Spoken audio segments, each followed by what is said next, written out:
This is where my small life began, in the arms of a woman I never knew. I was born at the Haven, a Salvation Army home that cares for young women and children with love and without discrimination.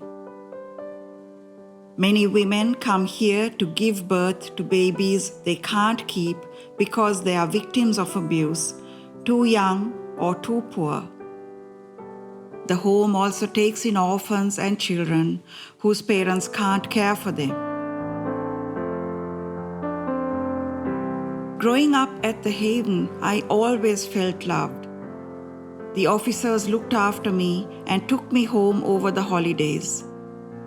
I always had lots of other kids to play with. For many years, it never even occurred to me that I didn't have a family. When it was time for primary school, I moved to the Salvation Army's Dehiwala Children's Home. I worked hard on my studies and accepted Jesus Christ as my Savior when I was 8 years old. I went on to complete high school and received good results. I made great friends and was well cared for, but I always felt a void in my life, a deep pain of rejection. After I graduated, I worked as a typist before returning to the Salvation Army as an employee. Things began to change. I searched for answers in the scriptures, and God confirmed again His calling upon my life. I was His precious child. I accepted my calling and entered the Officer Training College as a member of the Crusaders for Christ session.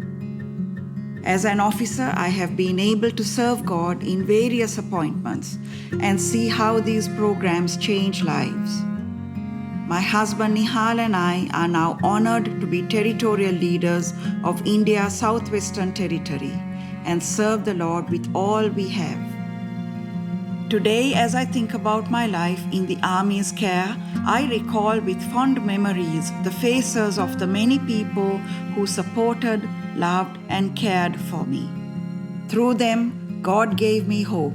I was never abandoned. The Salvation Army is changing lives here in Sri Lanka. The heartwarming story of Rahini shows how the programs here in Colombo are helping the most vulnerable. It's an inspiring story of an orphaned baby who grew up through the Salvation Army's children's homes and became a wonderful woman of God, and who is now a territorial leader.